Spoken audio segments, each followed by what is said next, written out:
Okay, so ek is nou al weer gestuur, ek moet nou 'n slippie gaan soek, nee, wat ek nou vergeet het om in te gee by die kantoor. So, julle weet hoe gaan hierdie besigheid, dan gaan ons in die filing system inklim, nee. Right, so, ek weet hoe lyk hy gewoonlik, en die hele lot, ons kyk nou maar eers gou vinnig, ja, hulle lê nou al 'n rukkie daar, en, natuurlik, kyk hoe lyk hy nou weer, nee, so, hy's useless. Hy seker dan al 'n jaar die binnekant of 6 maande iets in hierdie koers.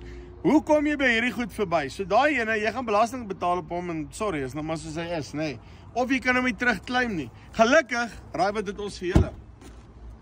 Farm slip, papi. Okay, hoe werk hierdie besigheid? As jy jou goed gaan ingooi, byvoorbeeld jou slippie, kom ons vat nou maar sommer jou slippies. Ons het hierdie ding vir julle heeltemal oorgedoen. Nuwe app, werk uitstekend. Hy het ook nou 'n trip logboek by. Okay, so letterlik, scan jou petrol slippie, sit jou Oudo in, en dan wys hy vir jou van slippie tot slippie, wat jou trip was, die hele lot. Jy kan sommer net vir hom daarin sit. Ek het van hier tot hier gery, en dan sal 'n lekker AI besigheid, wat vir jou 'n mooie description skryf, al die goeders, en jy kan jou claims baie, baie makliker maak.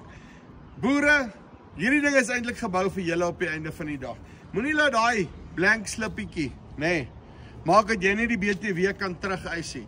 Soos wat jy die goed koop, snap hom, jy gee hom vir jou voormanne, ouens wat vir jou werk, die hele lot, en mamma gaan baie gelukkig wees, want sy kan sommer daar aan die agterkant sit, en seker maak, dat al die goed reg is. Jy kan reports trek op jou, wie wat spandeer, die hele lot.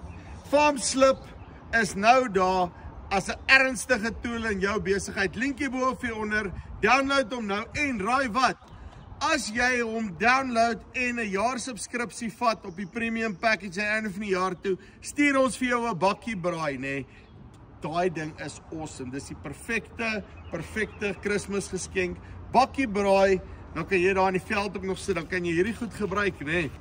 Om vleis te braai, dit wat hulle moet doen. Download hom nou.